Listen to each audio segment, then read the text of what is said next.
Cool. Thank you for coming along to our July forum night. This is all about logging. So what I thought we might do, and the structure, bit of structure. So it's all things logging, computer, non-computer, hybrid, etc. Anything, however you do logging. Few questions that we would like answered. So what do you use for logging? Why do you use it? So what are the things that drew you to that particular logging method, application, whatever? What are some of the key features that drew you to it, some of the challenges in using it, and does it need anything else? A la net connection or other applications, or is it part of a package or whatever? And the other bit of that is, how is it freeware? Is it paid? Is it subscription? What's the model for giving you the privilege of using it? So that's the sort of structure I thought we'd put around it. Who would like to go first? Harry. Go. So I don't know which camera I can. Okay, all right, I'll go that one. So I use. You managed to zoom in, Hayden. I think so. It's all automatic, Harry. You don't have to look at the camera. Okay. I use HamRS as one of my logging little tricks. So, like just recently, we had the winter field day. VKCL wasn't playing nice on the laptop, so I went, right, okay, you can go to bed. And I quickly whipped up a log profile for the winter field day on HamRS. Took me 2 seconds, and I was logging pretty much straight away. Best thing about it is I can basically tap in the call sign that I worked, and then move on over to the, oh, now you've gone down that way, okay. Then I can basically go tap in the signal and any other additional bits and pieces as well. I'll try and move the keyboard. So it just logs everything on the go. Nice and easy. And I can also do, when I'm going out doing SOTA and POTA as well, I can just load this up and enter the logs and the signal reports, fill in a bit of details about my grid square or the summit ID, and away I go. And I can also upload that directly from the app. It will export a ADIF file, and all I have to do is press upload on the SOTA site of that file, and it's there. It's already there. The points are already pretty much there. I didn't have to do much. Okay. Does it need a net connection, just as a matter of interest? It only needs an internet connection if you want to know who you worked, because it's got the feature where you can have it log into QRZ, or there's another database as well it uses. So if I put in, say, your call sign, Justin, and it picks you up as on QRZ, along the box there, it will automatically pre-fill your name, so Justin, your grid square or your locator, and then it will also add your QTH and state as well. So that's already pre-filled. I didn't need to do anything, and it pops up in a nice little box on the top right-hand corner of the iPad too. So I can say, "Oh, hello, Justin," and you'll be going, "How the hell did he know my name? I didn't even give him my name." So use that when you make contacts these days. So again, it's a nice, nifty little program. I love it, and they've just released a subscription service, from what I've been told, where you can have it so it can link with all your other devices as well. So this can be used on any Apple device, Android as well, I think, and I know that Windows it works on as well. I don't know if it works on any other devices. HamRS will work on Android. I've got it on here. So, but it's absolutely brilliant. Okay. It's free to download from the Apple App Store, as far as I know. I don't know about Android. I'm not an Android person. It's on the Play Store. Yeah, no, it's absolutely handy. Absolutely handy little app. And David DBX also uses HamRS, and Matt, VK7MAT, previously used HamRS. So I'll go into his other things in a minute. So fantastic. So you were able to use that and get for the contesting and get the information the contestants needed out? The downside was it doesn't calculate the points like VKCL. Right.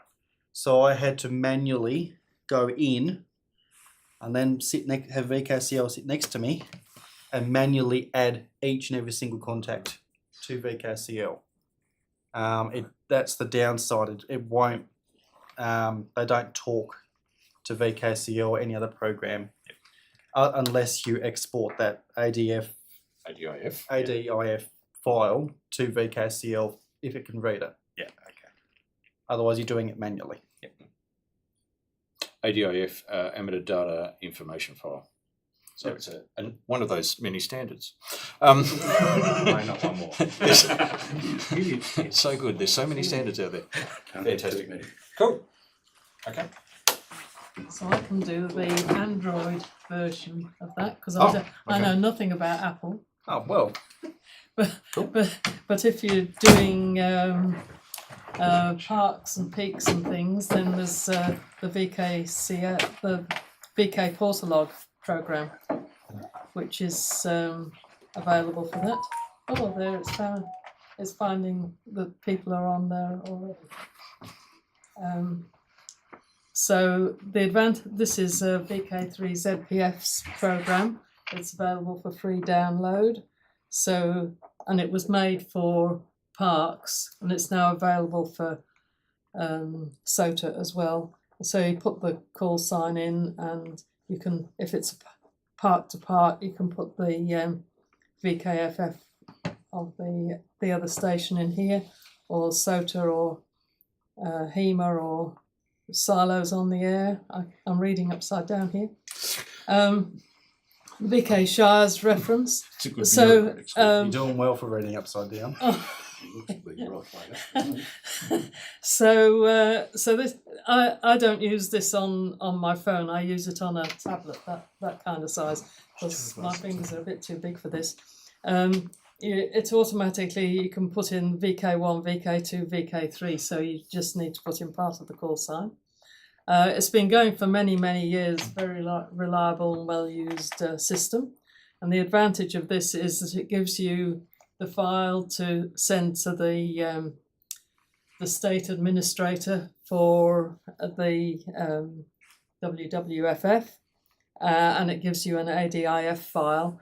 So I get the ADIF file, and then I load that onto Log4OM, which is my what I'd call a database rather than a logging program, because I don't actually key. I occasionally key things into Log4OM, but mostly I use it as a database that I've loaded any logs from N1MM, VKCL, VKPortalog all go in there, and then I can do an upload to LOTW, Logbook of the World, from Log4OM. So that's the value of that.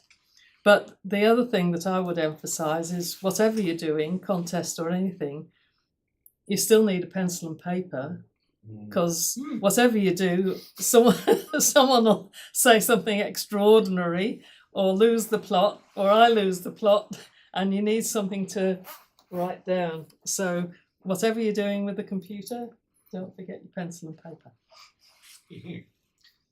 That's my story. Thanks, Linda. I'd like to just expand on the pencil and paper thing, because I always keep a pencil and paper handy normally, but there have been times when I've been called out, but normally this is sat in the car with me. And this is a little Lenovo tablet. It was not ridiculously expensive, but it does come with the pen on the Did floor. come.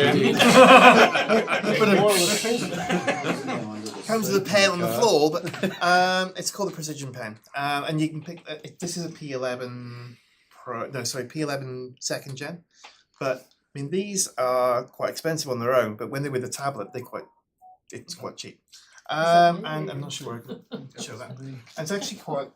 Over. I'll do Look some at, that way. VK. No, there we go. Log So it's actually quite useful because it's actually quite clear. The old ones were pretty terrible. I'm actually not doing it properly at this point, but I've actually used this a few times, not on competitions, but when I've been trying to log stuff quickly, and just grab it and do that. The great thing is you can then just save it as a JPEG, or if you press the button that's missing at the moment, because I've actually been playing with it, it'll do handwriting recognition as well, convert it into a nice text file for you. You can then export that and code it for import into VKCL, whatever you're using. So yeah, VKCL is my logger of choice for competitions, but for pen and paper, I now use the digital version. Right. Okay. And that's me. Well, I don't think I'm going to expand on that, but I'm going to go backwards on that. When I do SOTA activations, I use a pencil and a paper. I have a log sheet that I print out. I usually print it out on the other side of an existing piece of paper, so I'm reusing pieces of paper. It's my green credentials. But I use pencil and paper, and I actually use a pencil. And the reason I use a pencil is it writes in the wet. And I then translate that into Excel. I've also got some Excel scripts that create ADIF files. In fact, I shared them with Phil the other day. And also that as soon as it's in ADIF, you can upload it to whatever you use. I've used ClubLog for the IOTA activations, and I've been a very long time user of eQSL. I was there at the beginning, way before anybody else was any logbooks of the world or any other global logging program was there. So yeah, I think it was 2002 or something that I started using eQSL. So yeah. Who's next? Can I redirect for a second with the pencil and paper? Pen and paper.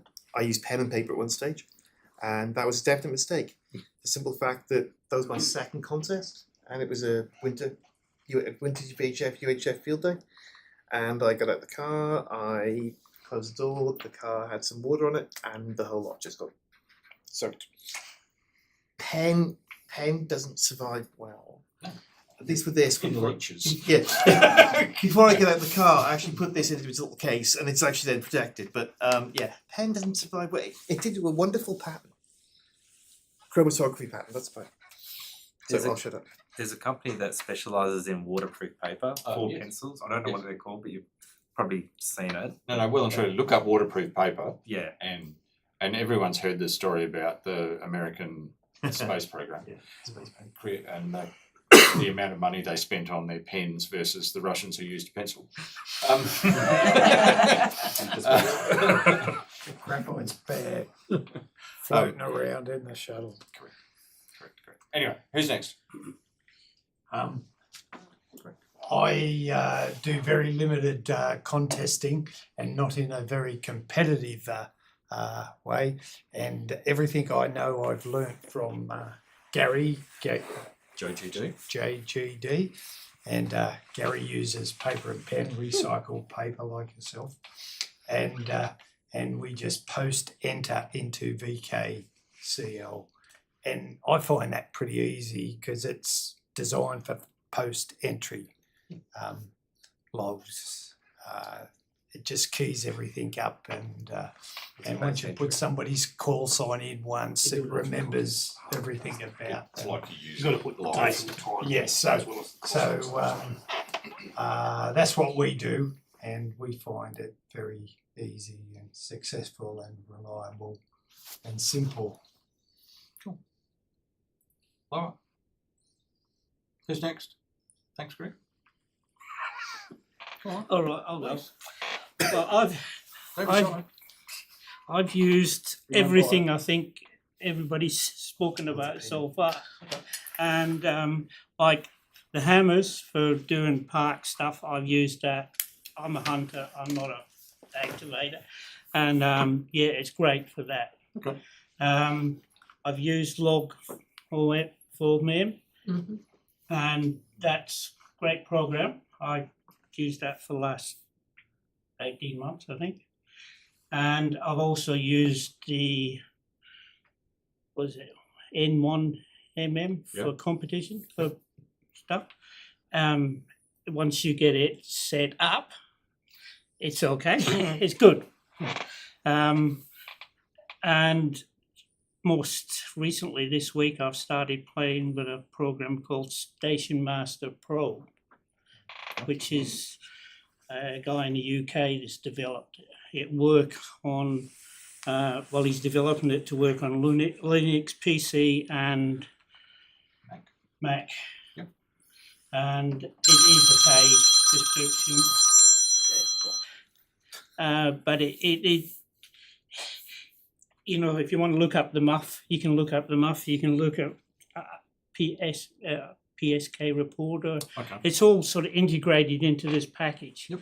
And yeah, you've got a cloud you can look at, and yeah, it's very interesting.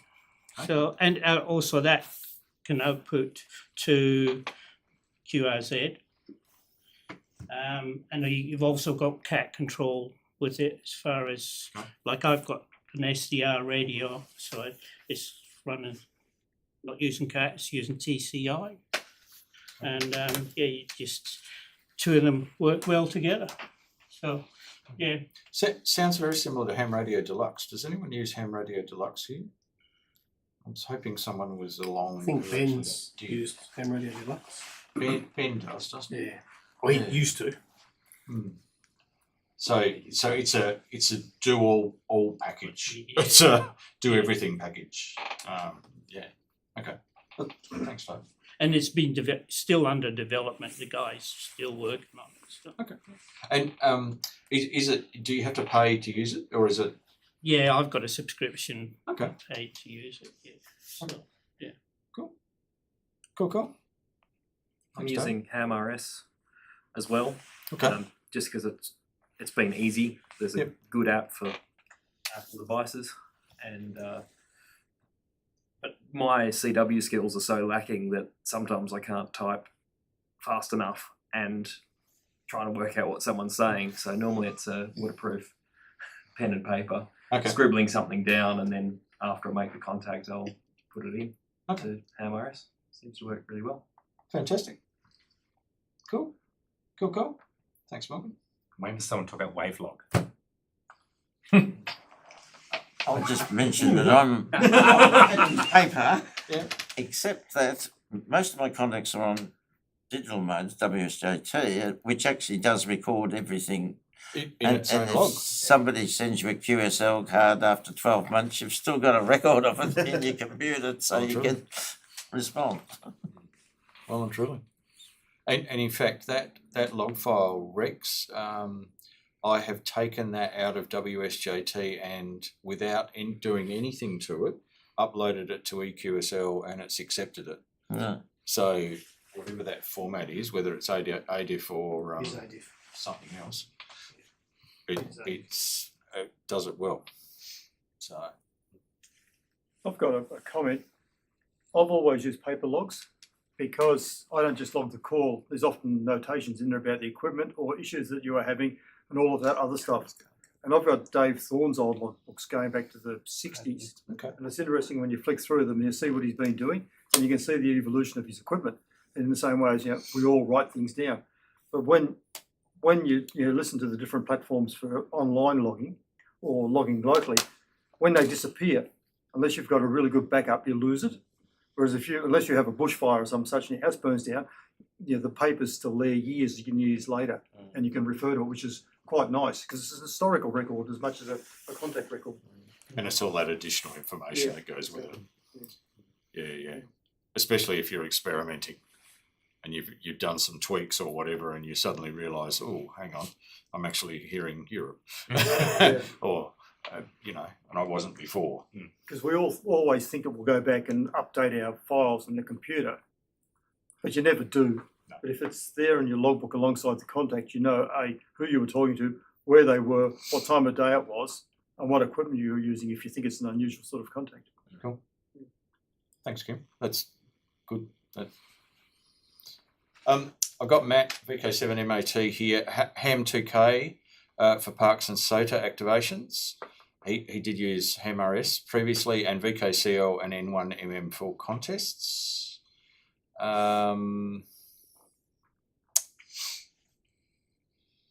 Whose birthday is it, Hayden? Mine. Oh, happy birthday! Why do you reckon Oh, everyone's come saying? on! Do you want us to sing for you? Happy No, birthday to Hayden. not at the moment. HamRadioDeluxe, happy birthday. Keep going on. Keep Okay, going. right. Paul Pruss, VK7 PEP, who's watching the stream, VKCL for the cat-enabled band switching. Yes, okay. When OmniRig behaves. Now, additional comment from Matt. Ham2k Polo. I assume that's a different version of Ham2k, is it? No, Polo's a separate app. Oh, Polo's a separate app. Okay. Has a great offline database. Has all the worldwide flora and fauna, POTA references and SOTA summits, and access to large database of operator calls and names, which can be used offline. So, okay, must just keep that locally. So, cool. Need to be mindful of power consumption if activating multiple parks. I've drained my phone while out. That's from Matt, MAT. Happy birthday, Hayden. There you go. I should have kept reading a bit further down. Ken Duffy, so our NZ, our over the Dutch watcher and member. Have used Ham2k for activations, works well, constantly updates and improvements being made. So there you go. Cool. I use that app as well. Ham2k? Like Linda, I used VKPortalog and loved it. Still do love it, but I like Ham2k better. I was a beta tester on it. When I pop up on anyone's thing, there's a little icon. Some sort of special little icon appears on. I don't know why you're one of those. It knows you. Phil, that means you're special. So Phil, what has drawn you to Ham2k versus It was something new and I wanted to try it. Okay. And when I did, I liked it. The thing I miss the most about VKPortalog is the buttons that Linda mentioned. The VK 1, 2, 3, 4, 5. You just hit the button and then go ID. It doesn't have that, but I do like the fact that it does. If you've got internet connectivity on your mountain, then it does do the QRZ lookup and give you all the details. I do like to be able to say hi Linda rather than hi VK7QP. Yeah. Okay. Great. Cool. However, the VKPortalog has the names database. Oh, it does? Yes. Yeah, okay. So if I'm using that, I know who everybody is. And everyone must know when I haven't got it on, because I don't know anybody.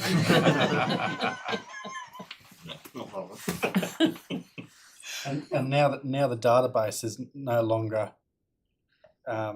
we don't have a public database anymore. These apps are sort of handy in that sense, where you can go, VK7TW, who was that again? Oh, it's Justin. So they're kind of handy in that sense as well, where along with what Linda had said, if you don't have that log to know who it is, you can just refer back to your log or to one of these systems that will tell you who it was. I just thought of the main reason why I shifted from VKPortalog, and that was POTA. Okay. The developer of VKPortalog isn't keen on POTA, so he will not support it, whereas Polo was kind of built with POTA as its main name, and then the others are added onto it. Okay. So it does all of the things that I want to do. No. I don't have to take I know it's not that hard, but I don't have to take my log and then convert it into POTA format. Okay. No. Bruce? Who's next? Richard. I like VKCL. I love VKCL, but sadly, its days are numbered. I think there's a lot of people here who like it, and Mm. are ruining the day when it goes My away. only little thing is, and it's probably not with VKCL, it's with OmniRig. Sometimes one of my ICOM radios and OmniRig have a bit of a hissy and don't update. And hands up those that have not maybe been diligent in watching the frequency on the logging software matches the frequency on your radio, and then gone, oh, holy crap, I've just logged all those contacts on 80 metres and they're on 10. Yeah, just stand by. So quickly just jump out and go, I remember Justin was the first one I worked here. Let me go back, edit 10 metres, edit 10 metres. Now, if you have a piece of paper and pen next to you, you can go from this contact. I need to update this. Famous last words, I believe. The only real ways you can pick it up is if you're going back through your log later and you can go, you had a band moment, you can go, I don't reckon I worked him on 80 metres FM. I reckon. But I've been playing with Wavelog. I was introduced to that by Ben, VK7BN, and it's really quite good. It's a web-based thing. I run it on a Raspberry Pi in a Docker container. So it runs on my network. So it's accessible by any of the machines on my network, and you can VPN in so I can access it from here. There's a little bit of software that's written by a German guy that's called WaveGate. And basically it interfaces to one of the features in WSJT-X where it broadcasts the logging data, and it'll intercept that stuff on port 3225 or whatever it is. Okay. And just intercept that and then log it, which is really quite nice. And it's the guys that are writing it are quite active, and I actually put a request up to say, how much trouble would it be to include EME initials? The guy wrote back and said, how does that work? So I explained to him, basically log in chronological order the people that you work using EME mode, but only sort of report them once. He came back an hour later and said, piece of cake, done. So I downloaded the version and tried it and lock it on my database. It just prints them all out. So can't complain about that. Wow. Complain about that. So and it's got lots of awards in it, so you can look through and see which awards that you sort of qualify for. However, and it does contest. It's got lots of contests. However, it doesn't do contest mode like we want contest mode. We want contest mode like, you can work VK7TW in 3 minutes on 10 gigs. Yeah. It doesn't do that. It will if you say I'm Put in a working in request. You're about to say, have you asked it to fix it? Good point. But I think that's where, to me, logging software for contests is really important. To be able to have that countdown window of like who you can work coming up, you'll see someone pop up like, Justin, I can work him on 2 meters. So you can actively be calling people rather than like, having to guess like, it's been a while since I worked this guy. Then you key it in, it goes red. Oh, sorry. So I think if any software that can do that, I think would be that countdown. Yeah. In VKCL is just gold. Does it integrate with LOTW at all? It does. It integrates with LOTW, QRZ. Of course, I learned that with QRZ, it'll happily accept uploads, but if you want to extract data out, you've got to pay, which is sort of not that bad. Yep. And I went through the process of jumping through the hoops to get an LOTW account and sort of verify that it's you, and then do the same with eQSL and all this stuff. Once you jump through all the hoops and sort of, donate a kidney and do all the things, it just sort of works. You just get all these little green arrows, and as you send it out, it'll just say, yep, this person sent you this, and it's all acknowledged, and it's sort of really quite nice. It's all browser based too, isn't it? That's all browser based, yeah. So you don't have platform will work on it. It interfaces to your radio using FLDigi, which is probably, I could say, not the friendliest sort of interface. No, it's not. And hence I don't actually, because I normally use it for digital, the fact that it grabs the band data from WSJT-X and logs the right band and the right mode anyway, I haven't sort of really bothered. I've logged a few people that activate POTAs and stuff, I just sort of manually put it in. But it's sort of, I think it's well worth a look for a general shack log.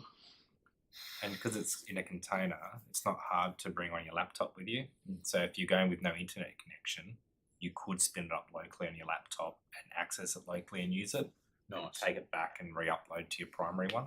So it can be quite flexible like that. And it's all open source. Container. And you can play with it and don't. It doesn't matter if you break it. You can just have it like you could have a dev container and another container to mess around. And it's actually the installs multi-user as well. So VK7JZ's on my instance as well. Okay. So he can log on. I've got mine published to the internet, and he can just log in, and it's completely separated. So you can share.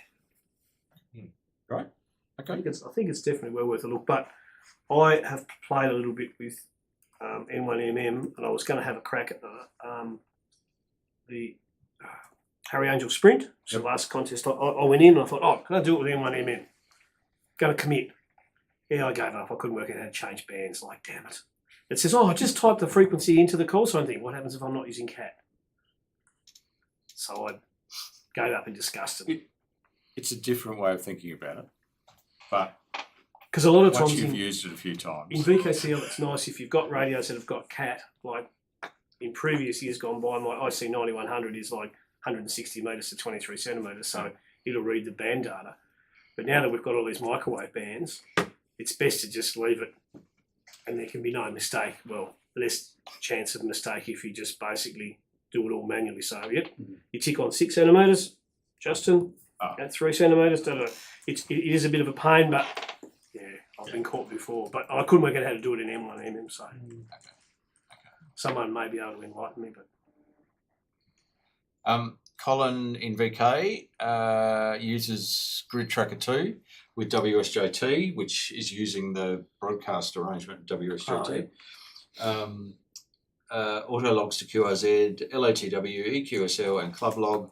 For me, as soon as I send a 73. So there you go. So good this stuff. Thanks, Wavelog runs a cron job, I think, and it does it at 11 o'clock every night or sort of whatever. It does all this stuff at certain sort of times. Cool. So it has a contest mode. Yeah, so you can that you're in a contest, and it will then log all of these contacts to that file or to that database, which is fine.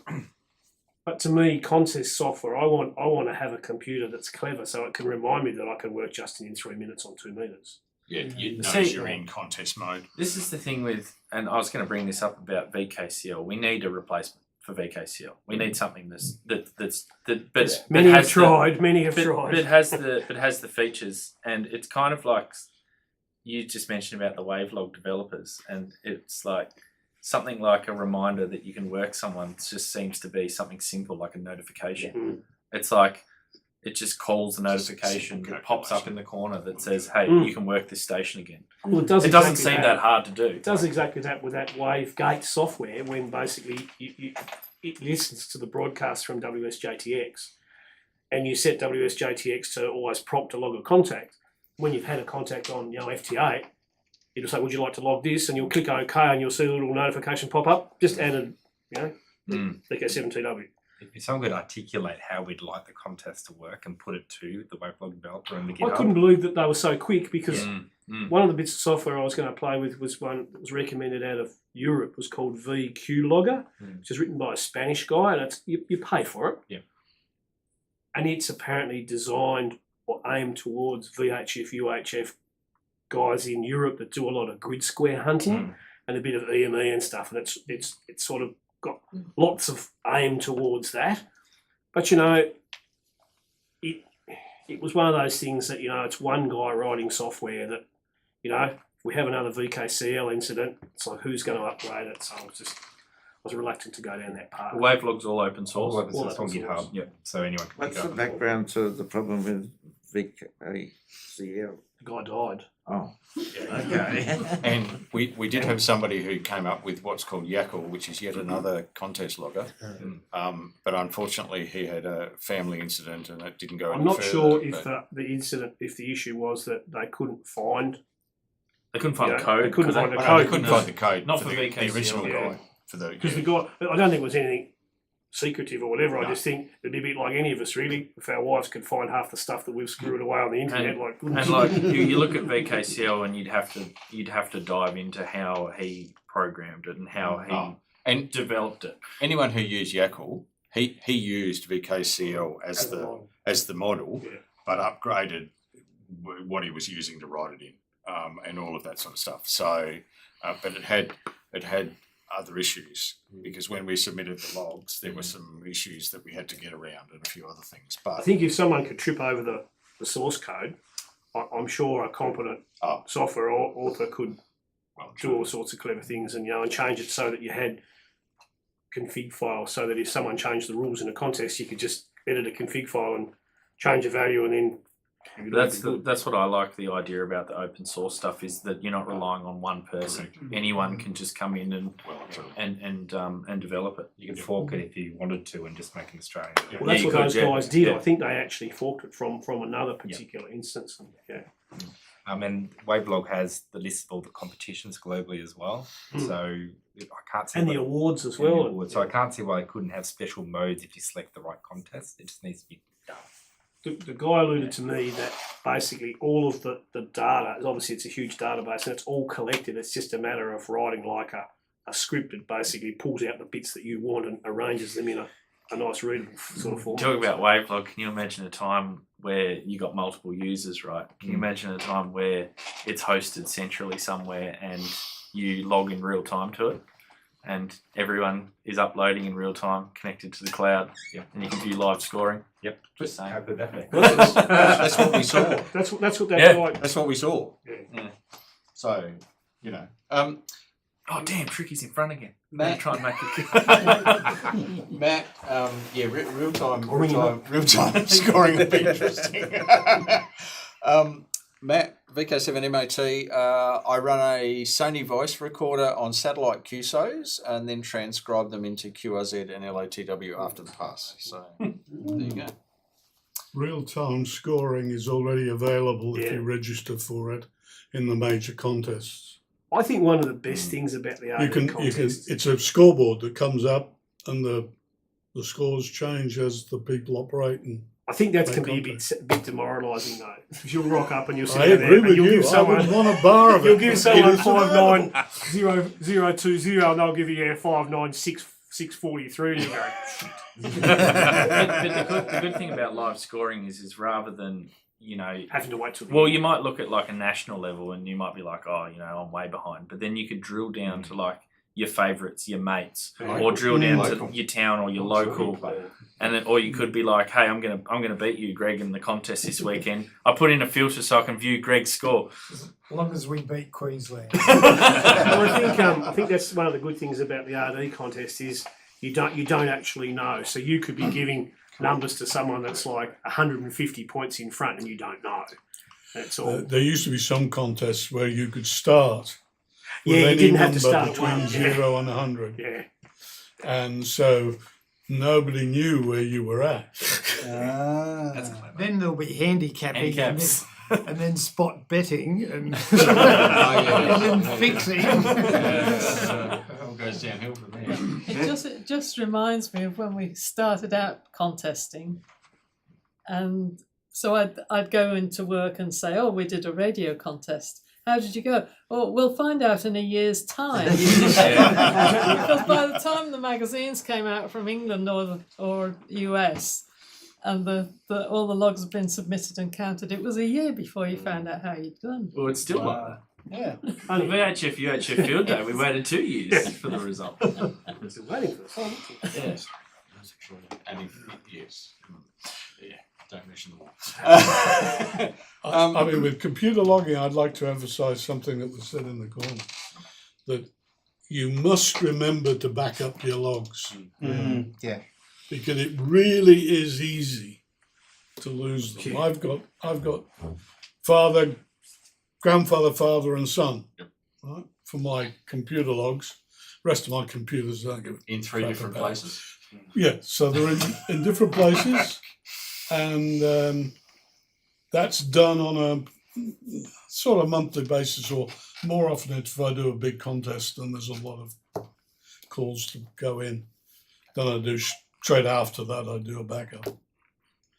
But I can't overemphasize that, because I agree that the logs are far more than just a list of contacts sort of thing.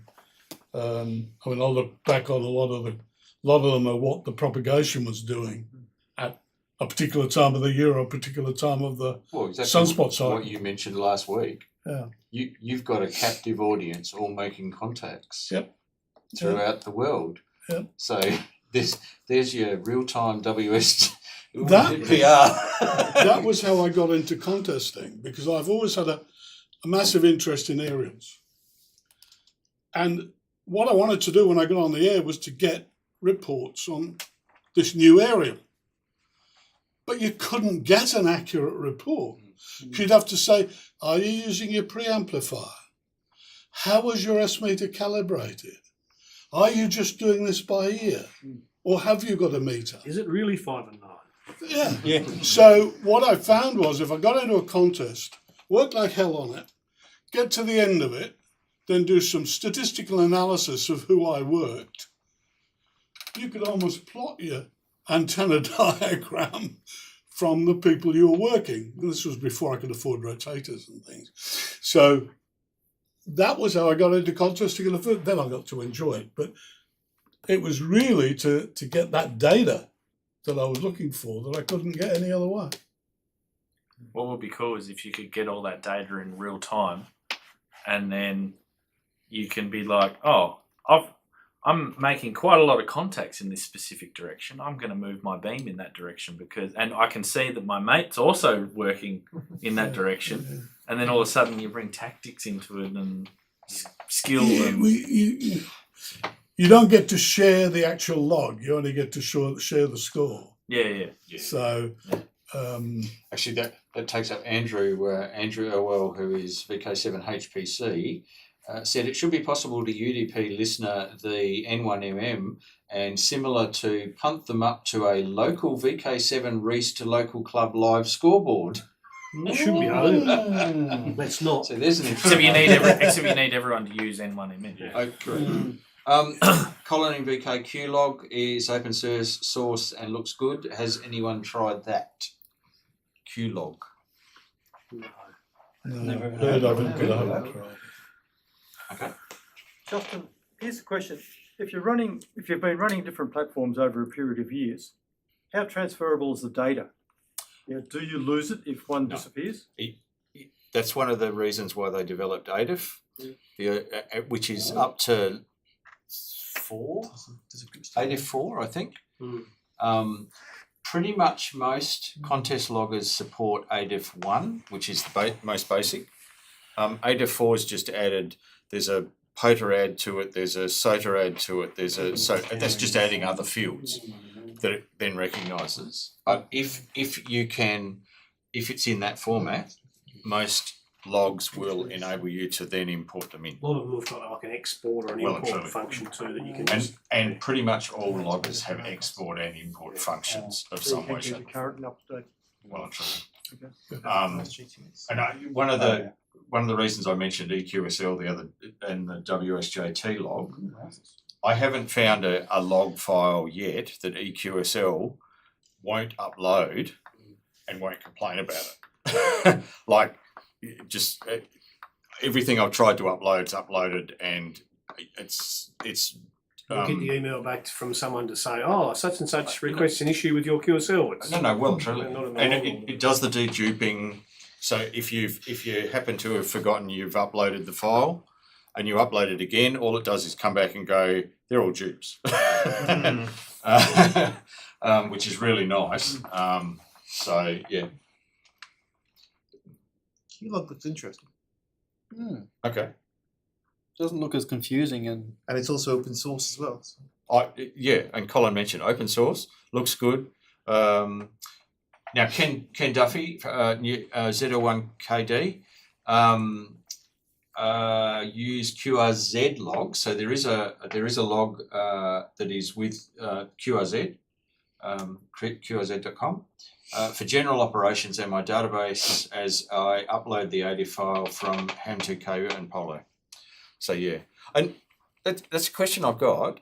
We've sort of focused a little bit on contests, and Linda uses log for OM as her station log. Yeah, well, it's a database. Yeah, I don't key data into it as I'm working anybody. I only use it to upload stuff to. Post. Yes. Yeah. And so you can do it through ADIF. And it's also got a feature called Lazy Log, which I've found useful if I've hunted a number of parks through the day, got a paper log, then that is an easy way to upload them, because it knows already what date it is and what frequency you're on. So there's only a few fields that you need to enter extra each time. I like that. Because that would be good for SOTA activations and Yes, all sorts indeed. of stuff. Yep. Just tell it once the reference.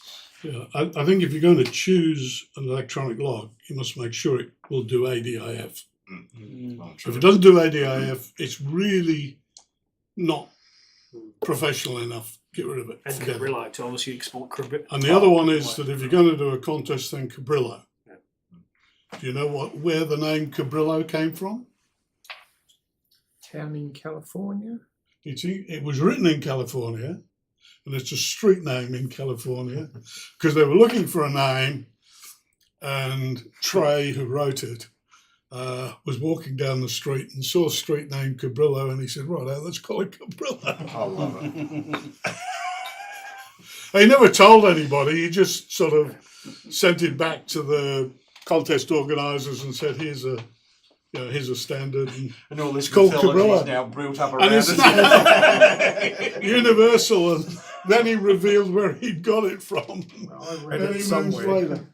That's so make sure it's got those two in it. I've used just about every logging program since my first one was my own on CRS-80 with no disk drives, just a tape,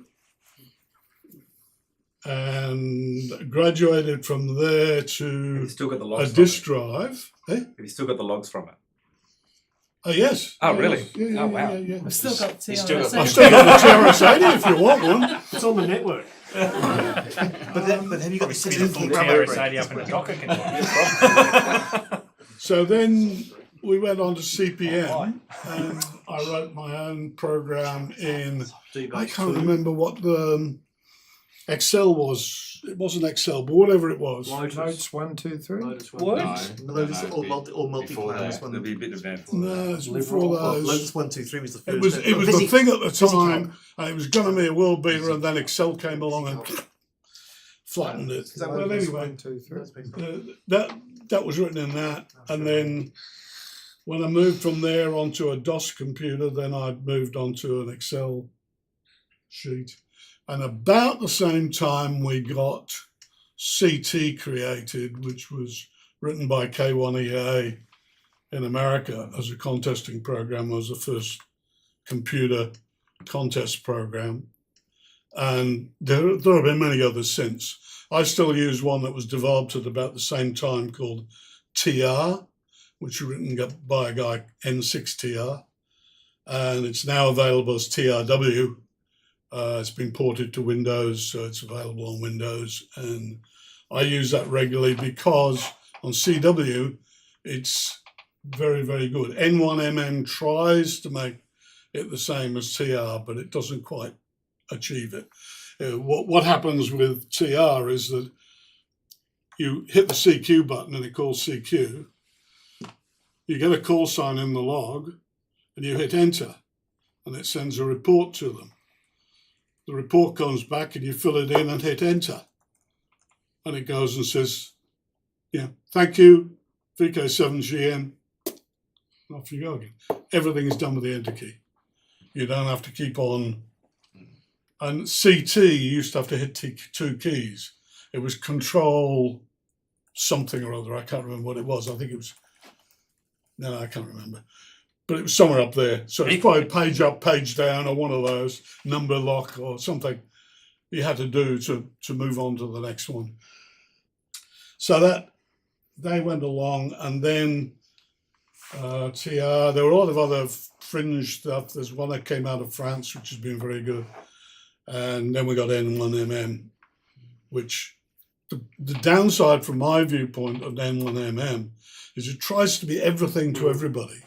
And therefore it's got this huge built-in complexity, which is marvelous once you've got it set up.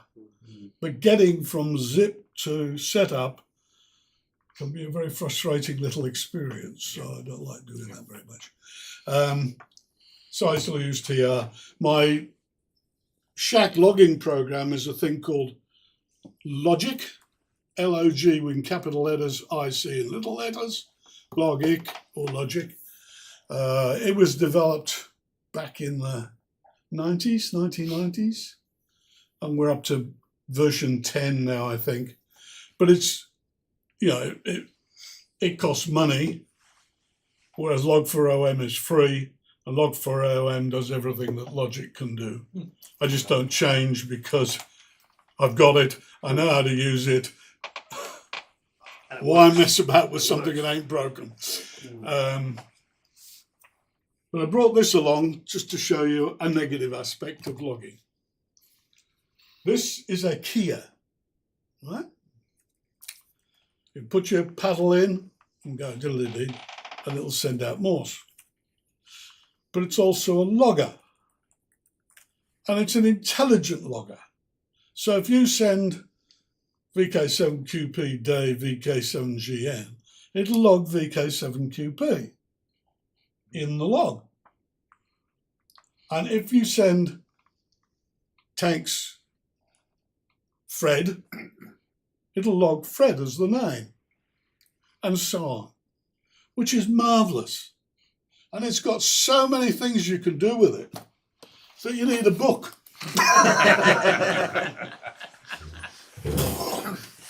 And if you think I can remember everything that's in that bloody book, even when I was smart, young and intelligent, I couldn't remember all the stuff that's in that book.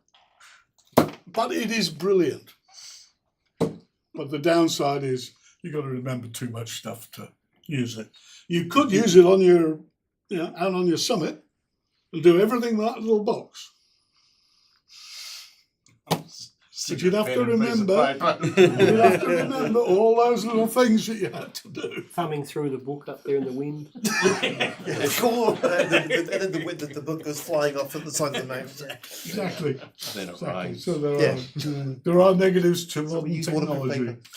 Once an engineer gets hold of a microprocessor, they can do anything. Trouble is, should they? And the rest of us understand it. Okay, so should they do anything with it? It's good. Not enough buttons. Bring back buttons. Sorry? Not enough buttons. Not enough buttons. But it's got a little joystick. So you can move a little joystick up and down. 360 buttons. But it's a very tiny little joystick. That brings back memories The of fact flight that they sim. have a joystick to be able to navigate around the functionality in there tells me that there's probably too much functionality in there. Well, you go through all the menus and then select, you know, by pressing on the joystick. So it's a quite a nice little keyer, and it's got, if you're connected to a computer, it's got an excellent training program. If you want to increase your speed or just practice your Morse, it's really, really good. Is it harder to drive an FT817 or? Doesn't do any of that modern digital stuff. This is antique digital, CW. What's it called? It's a digital. Hey, What's it called? what's it called? It's called CW machine. But who's it by? Bengali, Yes. the people who do the keys. So yes. And in fact, the rotator, Tony, Anthony, Goody. Oh, Catherine G. K3NG. Sorry, I couldn't remember his. He does a CW keyer too. He does a CW keyer, which, can I just say, in very Goody style, has so much functionality in it. It's not funny, including it does decode, CW decoding, it does generation, it does training, it does everything. But you need a mega to run it. No. Well, you need a manual about that size to work out how to do it. So I said, give an engineer a microprocessor. And works wonderfully. It's feature creep. It's the same as the original K3NG satellite software. He made a great, simple ASL controller that did You know, you It did it really have nice. data in from your computer and it turns your motors. And then said, "Oh, can you get it to store satellites? And can you put an LCD screen?" And Adam VK4 GHZ came up with a thing with a touch screen and all these other features. And now the manual's this thick and you need to have a mega, and it's like And goodness. and it is open source, so there are lots of forks, different forks. I was just reading about that QLog. It's actually got a rotator module as well to interface with your rotator, which is pretty impressive. So you've got a rotator and you've got a radio interface. What possibly could go wrong? It's all very well to say you've got a rotator interface in your logging software, but like you said, should you? So Well, does yes, that mean sure, yeah.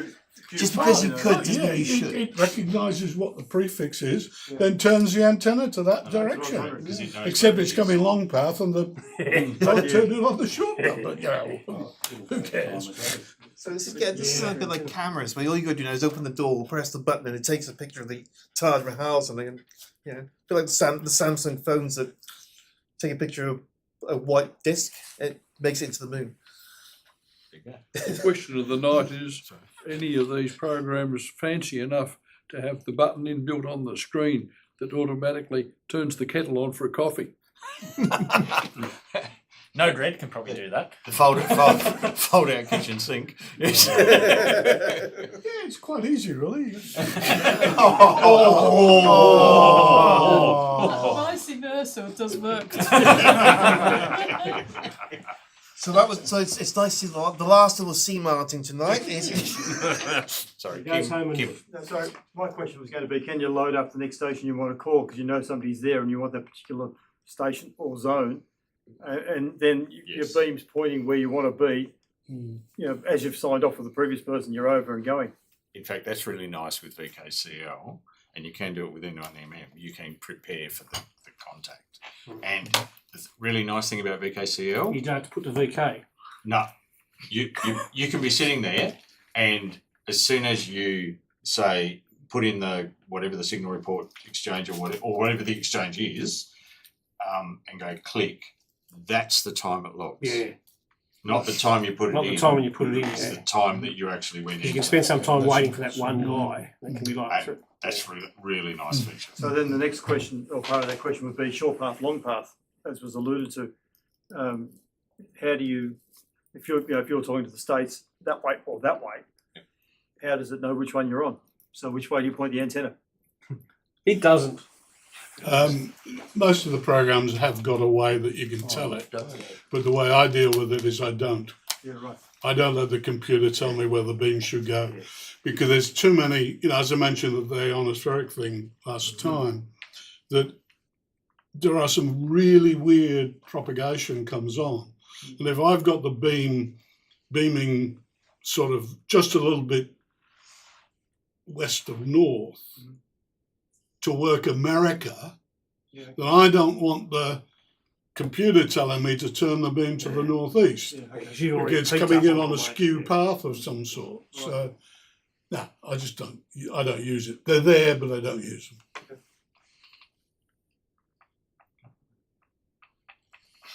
Dare I mention AI? Has anyone come across AI logging programs? What's AI?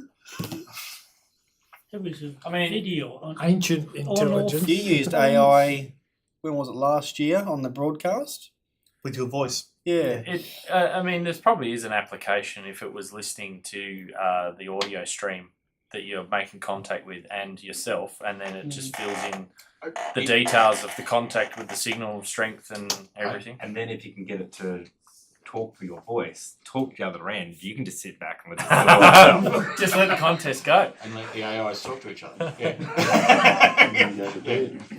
Well, there is. No, did you see the news article that was last couple of days where apparently one of the AI systems that they had tried to break out of the container that it had to try and talk to another system, and then when someone tried to turn it off, it went into like this fail-safe mode and said, "No, I'm not turning off," and it started to get its own. And I'm like literally.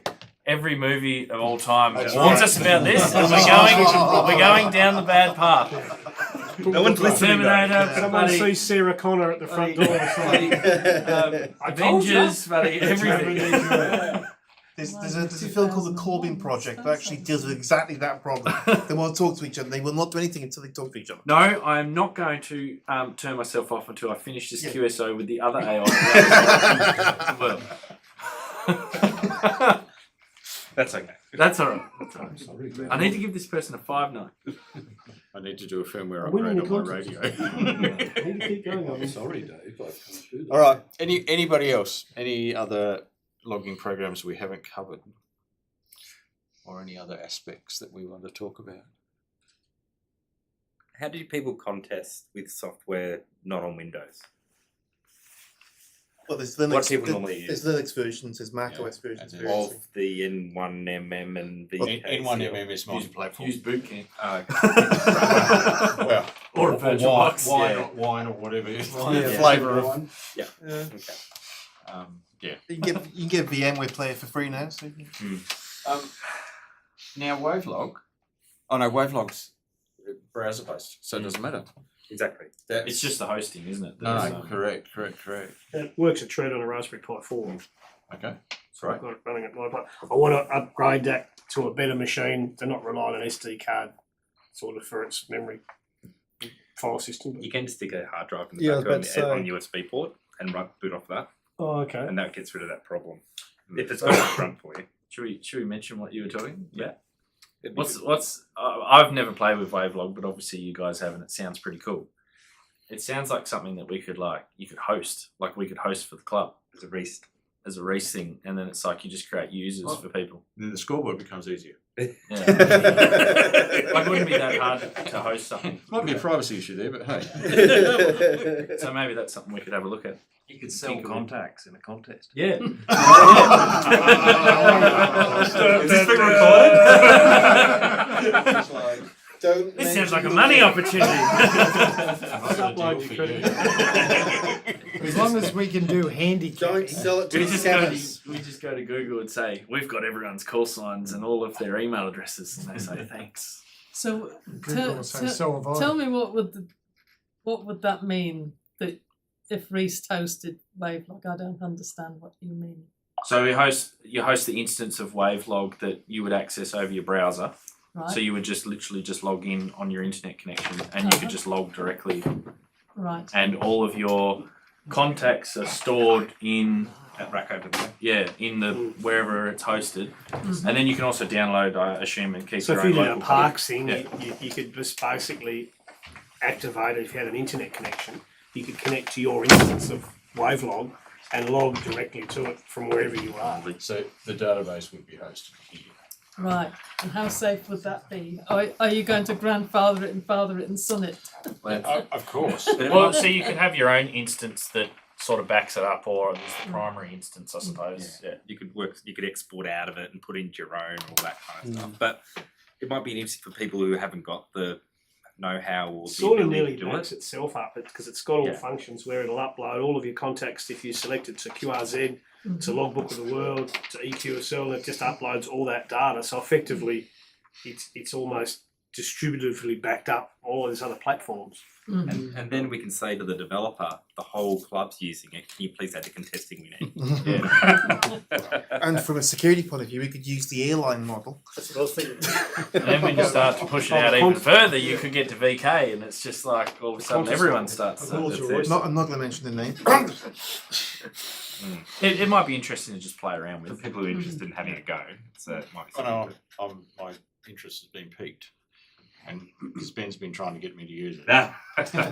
Ben was. I should have a shout out to Ben. He actually, because being the sort of the natively sort of Docker and Linux guy that he is, he's just like, oh, it's easy trick. You just sort of insert white noise here, and so he came up and applied him with coffee and We do some things and just have to work out a couple of UPSs and things to make sure things don't get powered off. Yes. But I think keep the resource up. If the developer is as keen as he sort of showed that he was when he did that little add-on for me, that maybe for the contest we might be able to say to him, so it'd be really, really cool if your software had this feature. And you know, again, it looks like the software captures all of the required elements. It's just a matter of generating a reporting page or a notification page that'll sort of pop up and go, these are the people you can work right now. Send in VKCL. make one like this, please. Well, so I think the problem is a lot of people send, like with the World Radio League and a few others, it's like, oh, send me the rules. But the rules don't really tell you the functionality that you need. It just tells you what the rules are. So the functionality in VKCL, you kind of have to show whoever's doing it, this is what we've got so far, this is what we want. And then that way they can be like, yeah, that's easy. I think or, that's no, we where can't do that. the N1MM concept is good because you can have a config file for each contest, and if something changes, you just change the config file and sort of bazinga. Does anyone know somebody who makes videos that could point it out on a video? Don't know. Cool. I think someone's already got a rapport with the guy. And he stars on videos, so. I think it's just if only we had a articulating what you YouTube need. Yeah, What you yeah. need is kind of the first step, and then asking the question just in a Git discussion or a Git issue. Yeah, That's Maybe how a we did it world-class last YouTube. time. So, yeah. and then once it's in, like it's not that hard to for them if like it's a small rule change, it's probably not that hard to change. would I be right in saying that if you were running it, hosting it via Reast for Reast members, then you could actually have a monthly tally of contacts and countries, etc., etc. And then if you went to the other clubs around the place and they were using it, then you could have inter-club rivalry running. Intark's watching, I'm sure. We're coming for you. Hosting it for other clubs in VK, just pause the broadcast right now for a second. We're giving away our secrets already. And people could just upload the export of their own home logs for a month into it, into their account. It doesn't have to be used daily. It could just be hey, I'm going to throw my monthly stuff into here for the club to use. Or a backup or a backup. Yeah. Okay. Interesting. I think the Reast committee's got some ideas. For a cunning plan. Sounds good. Well, it sounds like we've got a few people that are playing with it. Does it involve turnips? I just need an antenna. Just need an antenna. Don't you look stuff into it? Now, tell Hayden it sounds like a Nuggets episode. Redoing VKCL. Okay. Any final comments? No. Thanks very much. That was great, and I hope it's given you a bit of insight into some logging platforms, and given you some ideas to go away and try a few of them, maybe, or stick with what you've got, or help somebody else along the way, which is certainly by the sounds of it what Ben's been doing with Wavelog. I'm not sure if he's on commission or not, but he's okay. sort of No, fantastic. All right, thanks very much.